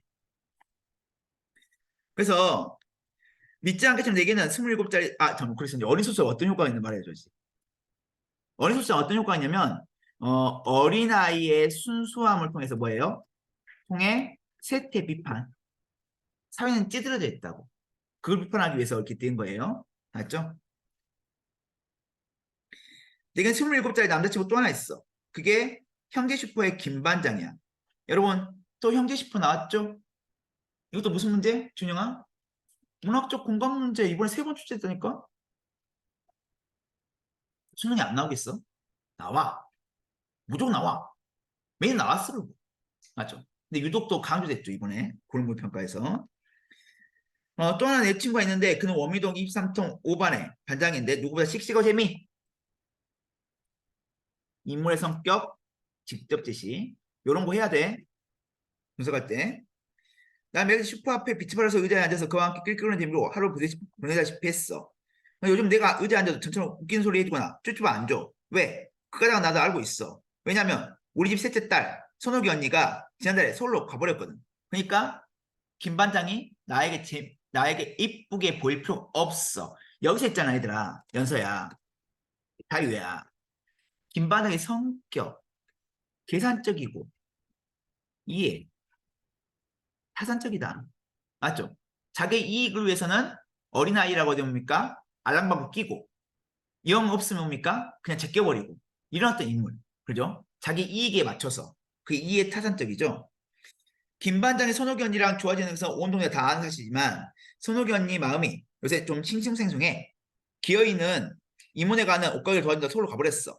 선옥이 언니 얼굴도 예뻐. 그리고 그녀를 보고 개천에서 용났다고 평가를 해. 그죠? 우리 집 지지 공상인데 공상에 어울리지 않아. 그럼 언니야. 자, 금방 제가 언급했던 부분이 뭡니까? 이번에 9월 모의평가에서 안 나왔어요. 다유야. 그럼 수능에 나올 가능성이 있다는 거야. 이게 뭐였죠? 서술 방식, 언니에 대한 요거, 요거 중요하다고, 요것도. 중요해요. 집을 가다 말고 문득 형제 슈퍼 쪽을 돌아보니까 음료수 박스가 차고쳐 쟁여놓은 일에 땀을 뻘뻘 흘리는 몽달씨가 있어. 실컷 두들겨 맞고 열흘간이나 누워있었던 사람이라 안색이 보기 안 좋아. 그런데 뭔가 좋은지 희죽희죽 웃어가면서 나르고 있거든? 그것도 김반장 가게에서 아무리 눈을 크게 뜨고 봐도 몽다시 분명해.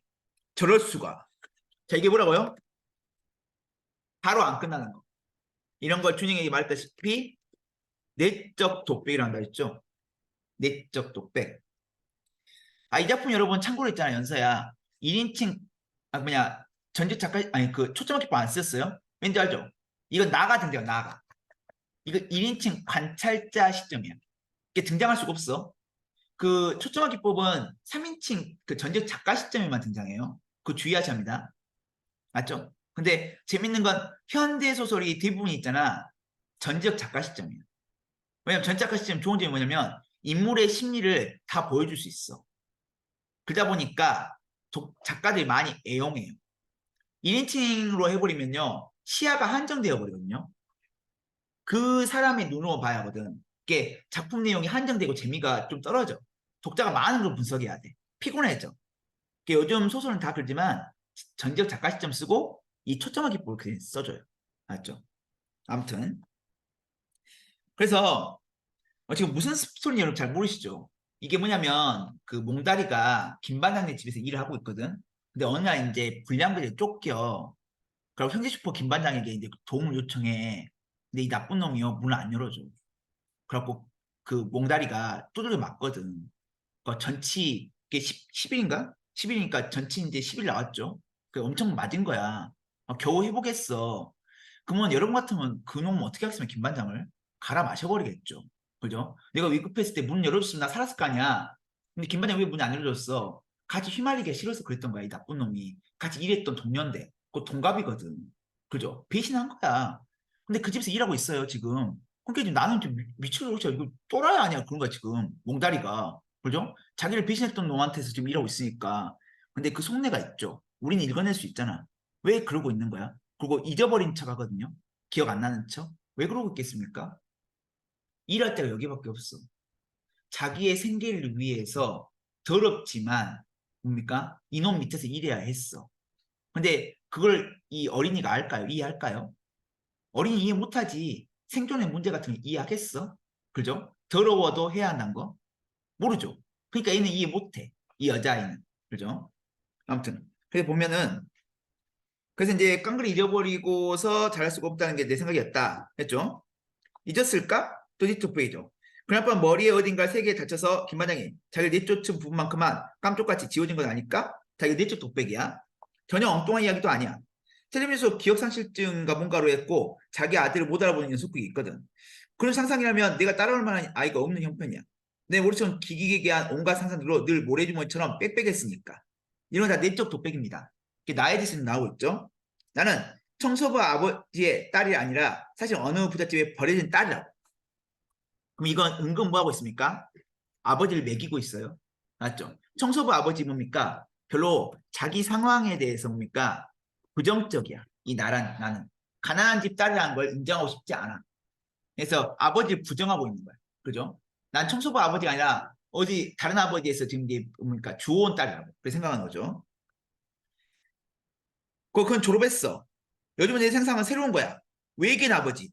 여전히 아버지는 부정적으로 그려지고 있네요. 우리 아버지 다 불쌍합니다. 여러분은 항상 사랑해줘야 딸이잖아. 그죠? 그래서 여러분 이제 아버지 좋게 봐줘야 돼요. 지구는 엄마의 사랑. 뭐 이런 그런 쪽에 의존한 것이었다. 아무튼 나의 기막힌 상상력으로 인해서 몽자 씨는 부분적인 기억상실증 환자로 결정되었어. 이제 이런 게 이제 어린아이 시점의 특징이죠. 그죠? 우리가 보기에는 이게 아닌데 얘는 이렇게 생각하고 있는 거야. 그죠? 그렇다면 이제 확인할 일만 남은 셈이야. 오래 기다릴 필요도 없어. 나는 김반장네 가게 일을 거들어주고 난 뒤에 비치 파라솔 밑에 의자에 앉아 뭔가를 읽고 있는 몽다시 가까이 다가갔어. 보나마나 종이 속에 잔뜩 들어있는 종이 조각 중 하나일 거야. 이때 이 종이 조각은 뭐냐면 시가 적힌 거거든요. 시가 적힌 거. 이 종이 조각은 참고로 뭐냐면 이번 시험에는 안 나왔지만 몽달 씨의 순수함을 상징합니다. 여기 시를 읽거든요. 그래서 이 슬퍼하기도 하고 막 행복해하기도 해. 그죠? 그리고 이 종이 조각은 뭐냐면 몽달 씨를 위로하는 소재예요.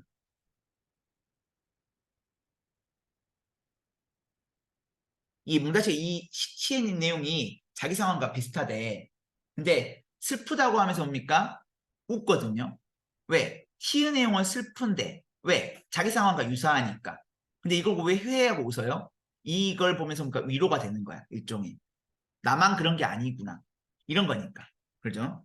그래서 멀쩡한 정신도 아닌지 이번에 기억상실증이라는 평가를 얻어놓고도 여태 10단이나 읽고 있는 오다시가 한심했어. 이것도 시예요? 그래 슬픈 시야. 아주 슬픈 시. 근데 행복에 웃어. 슬픈 시간에 놓고서 웃다니 나는 입맛을 찡그리며 몽다시 옆에 앉아요. 이것도 이제 어린이 서술자니까 이해를 못하는 거야. 그죠?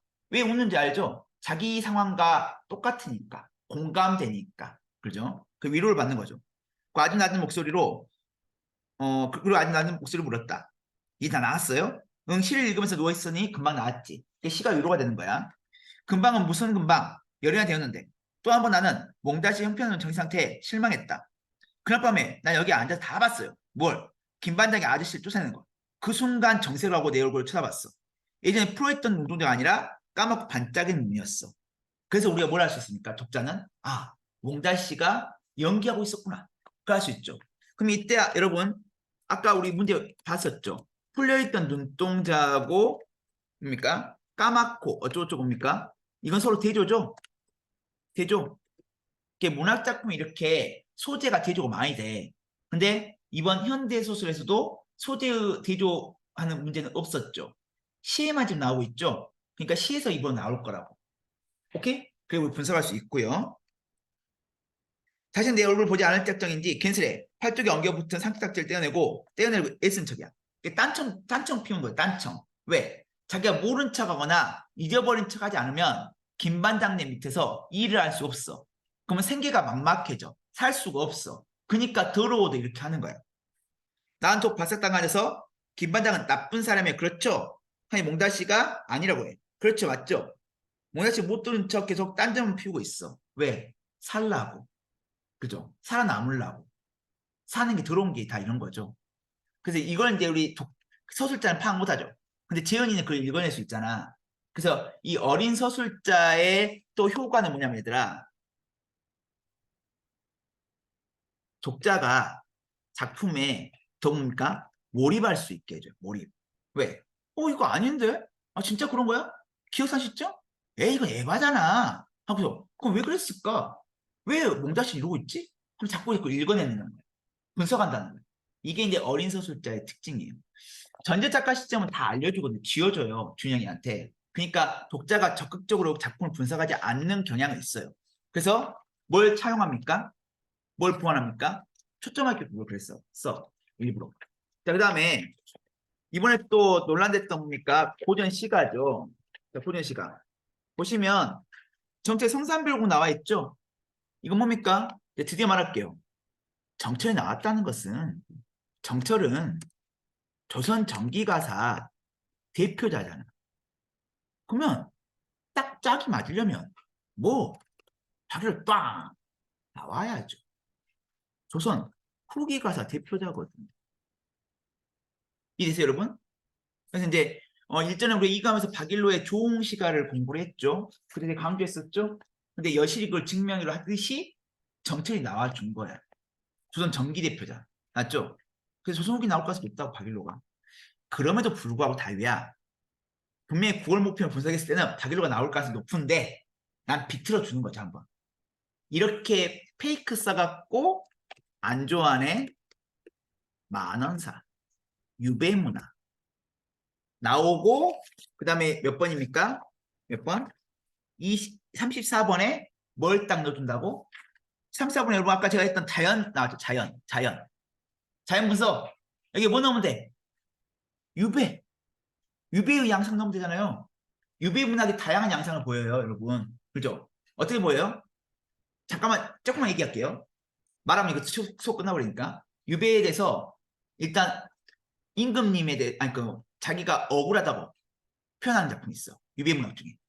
두 번째, 자기가 지은 죄 인정해. 그 임금님 그리워하는 거. 그 세 번째, 이 유배지의 어떤 고통만 묘사해. 그럼 이때 안좋아는요 세 번째에 해당돼. 유배지의 고통만 노래해. 맞죠? 임금님 그리워? 없어. 그리고 억울하다? 없어. 왜? 지가 죄지었거든. 국고를 손댔거든. 그 투자도로 유배가거든요. 신안 투자도 저기 엄청 본데 그랬거든요. 재질 짓거리 했어. 그 유배지의 고통스러워 엄청 적나라하게 묘사한 작품이 안전에 만원사거든. 유배 문화를 거의 완성한 작품이야. 맞죠? 최고 작품 중 하나라고. 난 이걸 보고 있어요. 박일로가 이 원래 분석이 맞는데 나는 그래도 유배문화 쪽에 한 표를 더 싣고 싶어. 뭐 안전 많은 사고 박일로 두 정도 공부하면 되잖아. 그죠? 뭐 고준 씨가 다 공부하는 것도 아니고 요거 두 개 못 하려고? 그죠? 그래서 이제 앞으로 남은 기간 동안 제가 한번 시간 내 갖고 있잖아요. 자료 만들어 드릴게요. 여러분 해야 할 게 뭐냐면 박일로의 상사고가고 선상탄하고 노항사 이 강의해주면 좋은데 저는 이제 이감 모의고사에서 분석이 하니까 요건 제가 좋은 자료 제가 뽑아갖고 여러분이 드리는 쪽으로 해서 그냥 보완해 드리겠습니다. 근데 이거 꼭 공부하셔야 합니다. 박일로 알죠? 뭐 다른 뭐 이렇게 박일로 남겨준 시조도 있고 근데 그것까지 공부할 건 또 오버할 것 같고요. 요 정도 공부하면 될 것 같아요. 그리고 여러분 이제 이게 딱 나올 수도 있지만 박일로 이게 세 작품 분석하다 보면 이 박일로의 그 특유의 작품 경향을 또 느낄 수 있을 거야. 다양하게 쓰는 그 표현 기법도 다 있거든요. 그러면 좀 익숙해지면 여러분 나중에 혹시나 박일로의 또 생뚱한 작품 나오더라도 근데 그런 건 안 나와요. 고전 시가가 생뚱한 작품 나온 적 없어. 항상 그 작가의 대표작이 나왔거든요, 그동안. 그래서 뭐 작년에 이왕의 도산 12국 대표 그 작품이야. 이왕하면 도산 12국이거든요. 그러니까 별로 그렇게 걱정 안 하지만 그래서 이 작품에 귀결될 가능성이 높은데 근데 아무튼 그렇게도 좀 생각 좀 해주라는 거고. 청제 성산별곡 우리 그때 강의했었죠. 그래서 중요한 것만 좀 언급할게요. 이제 이 성산별곡은 이제 성산에 이제 김성원이가 이제 성산에 살고 있거든. 김성원. 근데 김성원은 이제 정철의 이제 친척이야. 그래서 김성원한테 야, 넌 정말 그 세속의 어떤 욕심도 다 버리고 여기 자연에 살고 있는데 네가 최고다. 그렇게 표현한 작품이 성산별곡이야. 그리고 성산이라는 지역의 아름다움을 노래한 작품이에요. 이게 자연 풍요 작품이에요. 조선 전기가사가 대표작이야. 그리고 강호가도류의 완성작이라고 평가하고 있어. 강호가도의 완성작. 봅시다.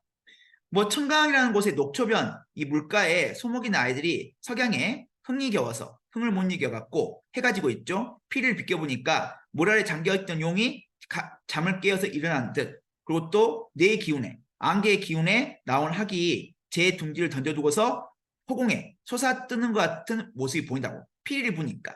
알죠? 그래서 이 용과 학이 막 날아오른데 이게 뭐냐면 그 답지도 있지만 환상적 분위기 연출하고 있어요. 맞죠? 소동파죠. 중국 송나라 시인인데 이 소동파가 이 적벽보라는 시를 남겼거든요. 그러면서 추 7월, 이 가을 7월이 좋다고 했지만 내가 보니까 8월 15야. 8월 달을 모두 어찌 칭찬하는가 해서 뭡니까? 나는 8월 달이 더욱더 최고인 것 같다. 소동파야, 너는 7월 말했지만 대부분의 사람들은 8월 말하고 있다. 그런 내용이고요.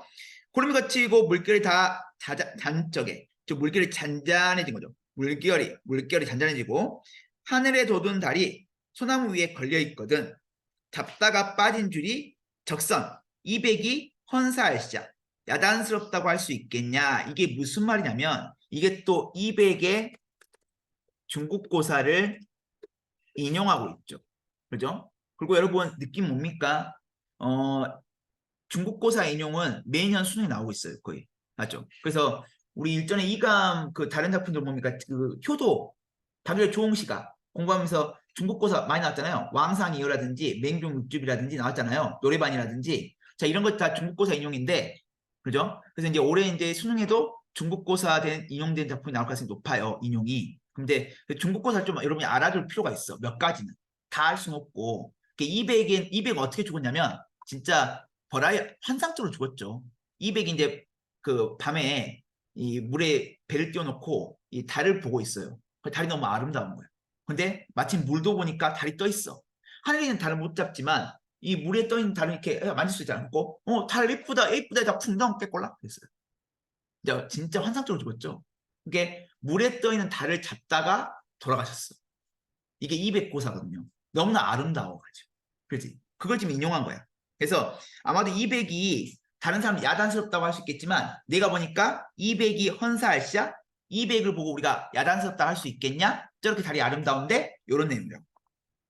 공산에 쌓인 잎을 삭풍은 겨울바람이거든요. 겨울바람이 다 걷어가 버리고 떼구름 거느리고 눈을 몰아오니까 천공은 조물주야. 신이 호사로워 옥으로 꽃을 지어. 이때 옥꽃은 뭡니까? 눈이야 눈. 눈을 만들어서 만수천림 온갖 숲을 꾸며내고 있다고. 하얗게 눈으로 꾸며내고 있다는 거죠. 암여울. 여울은 물이 빨리 흐르는 거야. 암여울이 가리 얼어.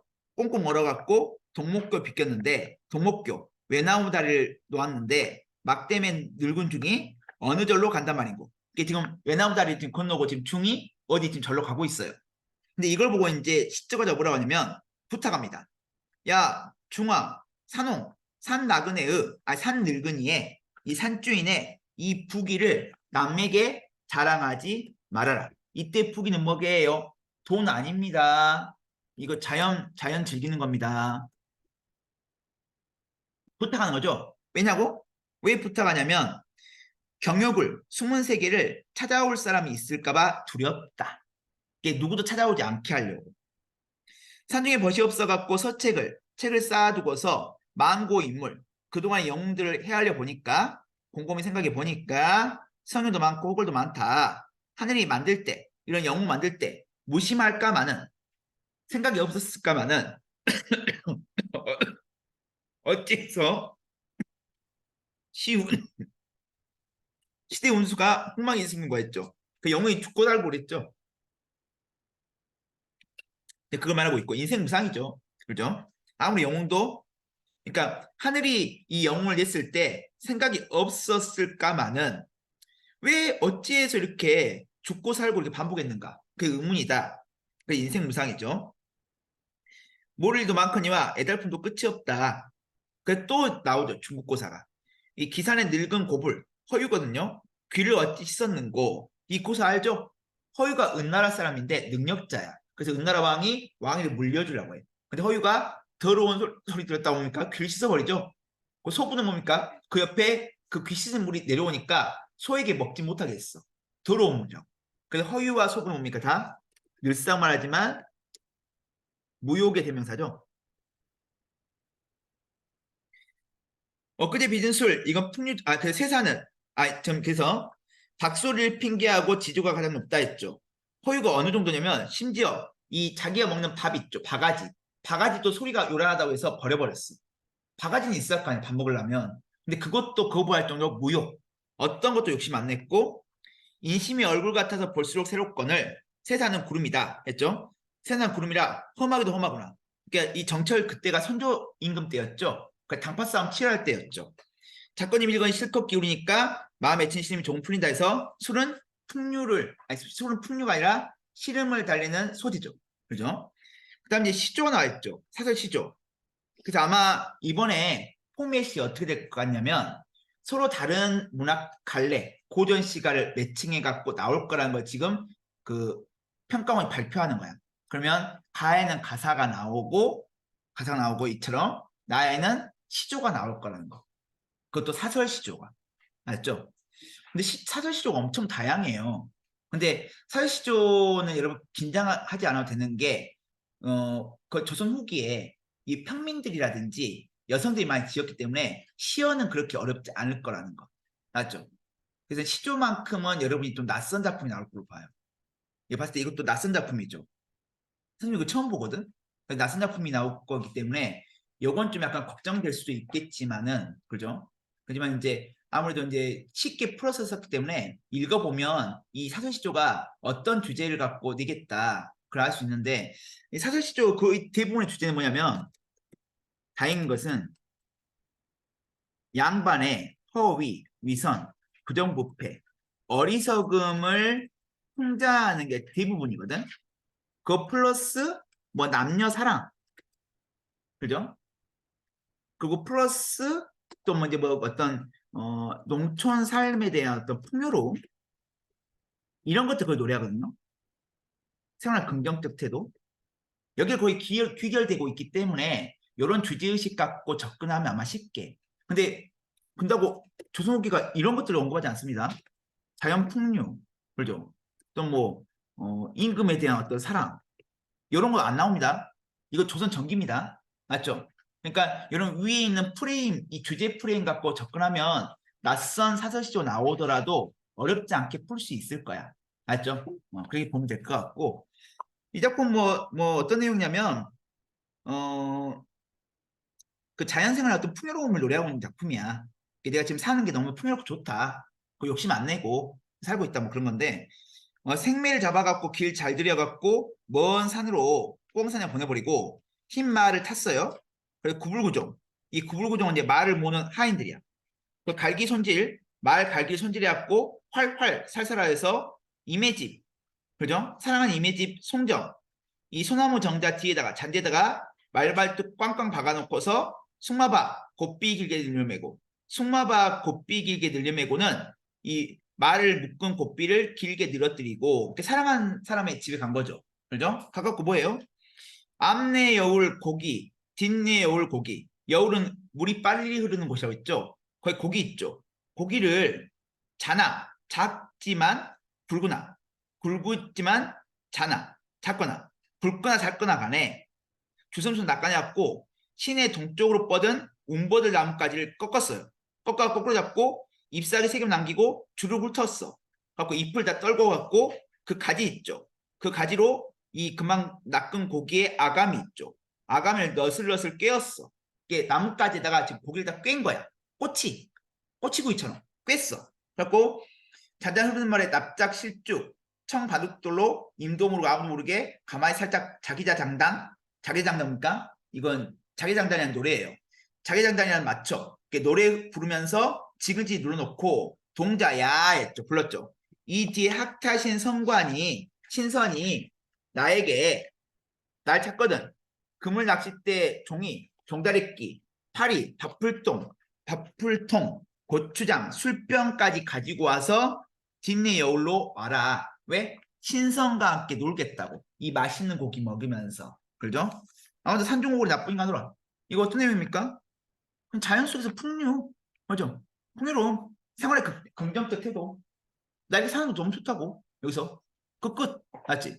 뭐 이걸 갖고 뭡니까? 뭐 임금의 사랑이라든지 뭐 자연의 풍류를 느끼고 있다. 그죠? 그러면 안 되시고. 이렇게 해서 이제 여러분 이번 이제 그 9월 목표의 문학 포맷을 들고요. 그리고 사실 비문학은 보시면 알겠지만 잠깐 봅시다. 이쪽에 보시면 이 데이터 소유권 나왔죠? 순특강에 거의 흡사하게 나와 있습니다. 지금 현재 맞죠?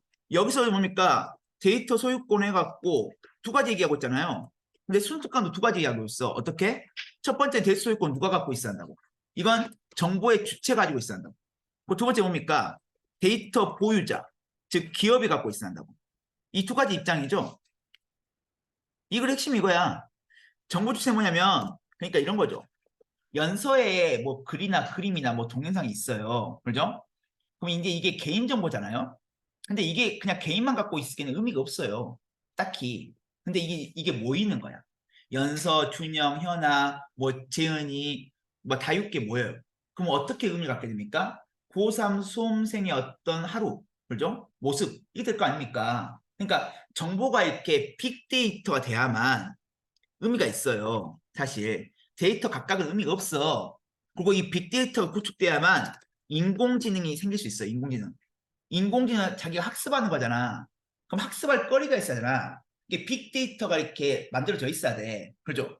이게 빅데이터 분명히 인공지능에 필요한 거야. 안 그러면 인공지능 학습할 수 없어. 학습할 거리가 없는데? 근데 이 빅데이터는 돈이 안 돼. 그리고 이제 개인정보를 사와야 돼, 이렇게. 그러니까 기업이 이런 어떤 정보를 모으려면 천문학적인 돈이 들어. 근데 일단 모아놓으면 이제 그때부터 돈 많이 벌지만. 맞죠? 그러니까 기업들이 이거 손을 안 대려고 해. 데이터 소유권을 정보 주체에게만 준다면 돈이 많이 들어. 남는 게 없어. 그러니까 최근 법안은 뭡니까? 데이터 보유자가 기업이 고생했으니까 걔들에게 좀 더욱더 소유권을 인정해 주자. 그런 입장으로 흘러가고 있어요. 맞죠? 근데 우리나라 아직 데이터 소유권이 인정이 안 됐어. 누구에게 줄 건가? 그래서 여기 나온 것처럼 데이터 이동권만 지금 현재 인정된 상태예요. 그러니까 특정 개인에게 해서 동의를 해주면 그 데이터를 뭡니까? 이동할 수 있는 거 정도? 이것만 지금 법제화되어 있지 데이터 소유권 아직도 분쟁이 심해. 그에 대한 내용이죠. 근데 이건 그 순특강 직무가 거의 흡사한 직무이고요. 그 다음에 두 번째 봅시다. 두 번째 보시면 여기 저울 나왔죠. 이 초정밀 저울 있잖아요. 이것도 거의 흡사하죠. 순특강이 뭡니까? 제2차 압전 효과라고 제2차 압전 효과에 대한 개념이 나와 있잖아요. 이것도 거의 똑같아요, 질문이. 초정밀 저울의 원리가 나온 질문이잖아요. 이것도. 손특강 그래. 맞죠? 그래서 이렇게 나왔고요. 그 다음에 세 번째 뭡니까? 세 번째도 신문제 있잖아요. 신문제. 신문제가 이것도 순특강에 신문제에 대한 언급 양천들이 나와 있어요. 그죠? 거기에 플러스야 뭡니까? 단지 플러스야 갖고 이 정약용과 누구? 정약과 유영원이 각각 뭡니까? 이 신문제에 따라서 뭡니까? 신문제에서 둘 다 뭡니까? 신문제를 신분세습 비판했어. 공통점. 신분세습 비판. 차이점 뭡니까? 야경이는 뭡니까? 이 노예제를 폐지하라고 했어. 아니, 유형원. 유형원은 노예제 폐지를 주장했지만 정량 뭡니까? 노예제를 그래도 지켜야 한다고. 왜? 선비들, 양반들을 위해서 필요하다고. 이런 식의 내용이었죠. 그래서 세 지문 모두가 순특강의 지문과 거의 연계되어 있기 때문에 아까도 제가 서두에 말했다시피 비문학 대비할 때는 순특강을 주구장창 읽어주시면 되고요. 여기서 강조할 게 있어. 연서요. 이게 인문지문이잖아. 인문지문은 이렇게 서로 다른 철학자의 견해를 비교, 대조하는 문제가 무조건 나와요. 이번 수능에 나올 거야. 그럼 주의할 점을 알고 끝낼게요. 뭐냐면 여러분 서로 다른 철학자다 보니까 차이점에만 주목해. 근데 항상 답은요. 뭐가 나와? 공통점이 나와. 근데 불행하게도 공교롭게도 이 공통점은 추론적 읽기를 해야만 찾을 수가 있어. 그냥 중학생식으로 초등학식으로 A와 B의 공통점은 이거다 안 나온다고. 이게 글을 읽으면서 여러분 찾아야 돼. 맞지? 이게 그거에 좀 주목해 달라. 맞지? 그래서 이제 좀 비문하고 반가운 소식이에요. 쉬워진 게. 너무 그동안 어려웠거든요. 그리고 제가 이거 진짜 마지막. 그래서 이제 그림자 고민 부탁할게. 부탁. 또 기술지문 뭐 파이로 공부 부탁할게. 맞죠? 부탁. 그림자 고민 뭡니까? 사회 경제 지문. 오케이? 여기 이제 법이 나왔죠. 법. 그지? 근데 이제 사회 법이 나올 수 있긴 있지만, 그죠? 제가 보기에는 그림자 고민이 너무나 좀 좋은 지문이라서 요게 시장 경제로서 나올 가능성이 높아요. 저는. 게다가 어느 정도 이제 그 변별력을 확보해야 하잖아요. 이게 아무리 직접 연계되더라도 너무 쉬운 글로 직접 연계하면 안 되잖아.